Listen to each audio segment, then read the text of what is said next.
నియోజకవర్గానికి పవన్ కళ్యాణ్ వెళ్తున్నారు. 3 రోజుల పాటు కాకినాడ జిల్లాలో పవన్ పర్యటన ఉండబోతోంది. పవన్ పర్యటన నేపథ్యంలో భారీ బందోబస్తు ఏర్పాటు చేశారు. చేబ్రోల్లోని పవన్ ఇంటి దగ్గర భద్రత కట్టుదిట్టం చేశారు. తొలి రోజు గొల్లపురంలో పెన్షన్ పంపిణీలో పాల్గొంటారు పవన్. తర్వాత పిఠాపురం జనసేన నేతలతో సమావేశమవుతారు. 2న కలెక్టరేట్లో పంచాయతీరాజ్ అటవీ శాఖ అధికారులతో సమీక్ష నిర్వహిస్తారు. అనంతరం జనసేన ఎమ్మెల్యేలు ఎంపీలతో భేటీ అవుతారు. 3న ఉప్పాడ కోతకు గురవుతున్న సముద్ర తీరాన్ని పరిశీలిస్తారు. ఇక అదే రోజు సాయంత్రం పిఠాపురంలో వారాహి కృతజ్ఞత సభ ఉండబోతోంది. డిప్యూటీ సీఎం హోదాలో తొలిసారి పవన్ కళ్యాణ్ తన సొంత నియోజకవర్గమైన పిఠాపురంలో పర్యటించబోతుండడంతో అధికారులు అందుకు తగ్గ ఏర్పాటు చేశారు.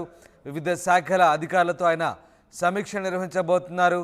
అలాగే జనసేన నేతలతో కూడా ఆయన సమావేశం కాబోతున్నారు. చేబ్రోల్లోని పవన్ ఇంటి దగ్గర ప్రస్తుతానికి భద్రత కట్టుదిట్టం చేశారు. ప్రస్తుతం పవన్ వారాహి అమ్మవారి దీక్షలో ఉన్నారు.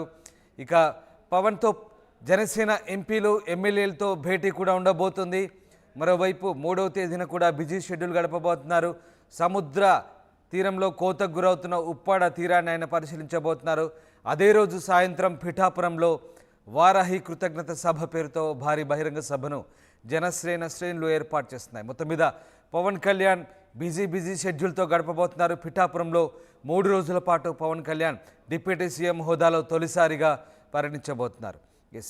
ప్రకాష్ జైన్ అవుతున్నారు. ప్రకాష్, డిప్యూటీ సీఎం హోదాలో తొలిసారి పవన్ కళ్యాణ్ తన సొంత నియోజకవర్గం పిఠాపురంలో పర్యటించబోతున్నారు. పవన్ షెడ్యూల్ ఏంటి? పవన్ ఏ రకంగా ఆ 3 రోజుల పాటు ఆయన పర్యటన క్రమం సాగబోతోంది?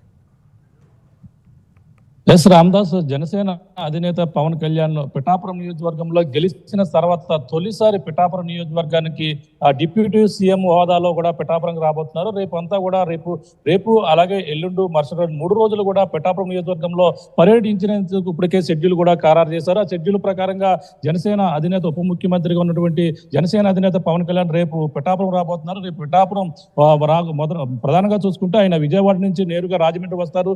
రాజమండ్రి నుంచి నేరుగా అక్కడ పిఠాపురం ఉన్నటువంటి ఈ యొక్క తన నివాసానికి అయితే చేరుకుంటారు. నివాసానికి చేరుకున్న తర్వాత రేపు 1వ తేదీ కాబట్టి అలాగే ఎంతో ప్రభుత్వం ఏర్పడిన తర్వాత మొదటిసారిగా వస్తున్నటువంటి పెన్షన్ల పంపిణీ కార్యక్రమంలో జనసేన అధినేత పవన్ కళ్యాణ్ పాల్గొంటారు. గొల్లపూర్లో ఉన్నటువంటి ఈ యొక్క కళ్యాణ మండపంలో పెన్షన్ల పంపిణీ కార్యక్రమంలో పాల్గొన్న తర్వాత 1వ తేదీన ఆయనంతా కూడా కార్యకర్తలతోనూ అలాగే నాయకులతోనూ కూడా బిజీగా గడపబోతున్నారు. అలాగే మొదటగా పిఠాపురానికి వచ్చిన నేపథ్యంలోనే అలాగే ప్రధానంగా చూసుకుంటే జనసేన అధినేత పిఠాపురం నియోజకవర్గం శ్రీపాద వల్లభను కూడా దర్శించుకుంటారని చెప్పేసి మొదటగా అంటున్నారు. ఎందుకంటే తన గురువుగా పిఠాపురం శ్రీపాద వల్లభను కూడా ఎంతో ప్రతిష్టాత్మకంగా చూసుకునే పవన్ కళ్యాణ్ ఈ యొక్క శ్రీపాద వల్లభుని అలాగే పాదగయ దర్శనం అనంతరం ఈ యొక్క పెన్షన్ పంపిణీ కార్యక్రమంలో పాల్గొంటారని చెప్పేసి ప్రధానంగా అంటున్నారు. అలాగే అనంతరం మొదటి రోజైతే పెన్షన్ల పంపిణీ కార్యక్రమం తర్వాత కార్యకర్తలతోనూ అలాగే నాయకులతో కూడా సమావేశం నిర్వహించిన తర్వాత అయితే 2వ తేదీన ఆయన కాకినాడ కలెక్టరేట్లోని అలాగే పంచాయతీరాజ్ శాఖ అధికారులతోనూ అలాగే అటవీ శాఖ అధికారులతో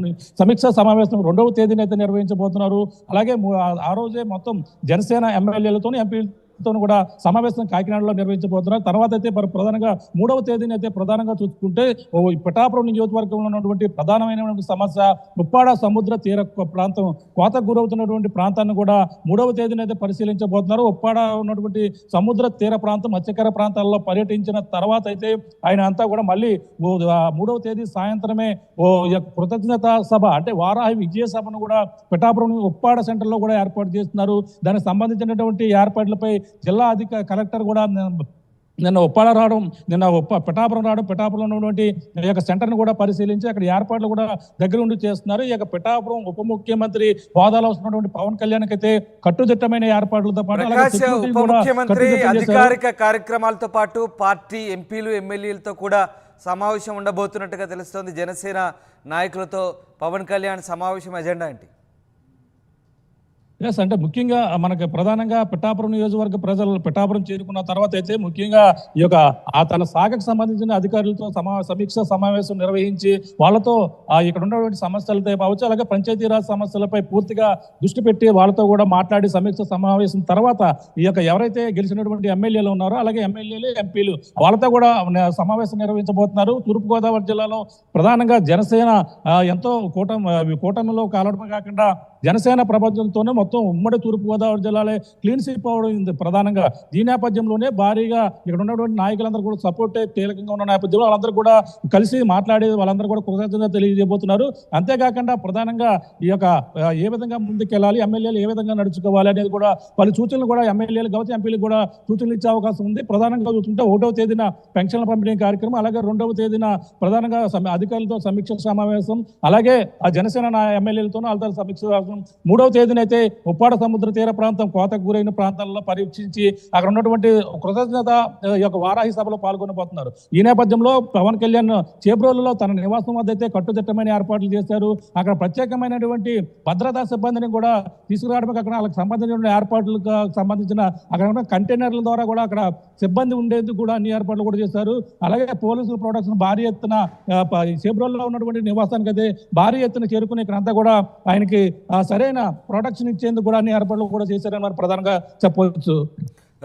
Prakash, thanks for the update. ఇది మొత్తం మీద పవన్ కళ్యాణ్ ఉప ముఖ్యమంత్రి హోదాలో తొలిసారి పిఠాపురం నియోజకవర్గంలో పర్యటించబోతున్నారు. 3 రోజుల పాటు పవన్ బిజీ షెడ్యూల్తో గడపబోతున్నారు. అధికారులతో సమీక్ష నిర్వహిస్తారు.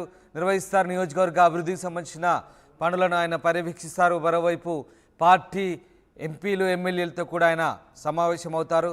అలాగే ఇక 3వ తేదీన ఉప్పాడ కోతకు గురవుతున్న సముద్ర తీరాన్ని పరిశీలిస్తారు.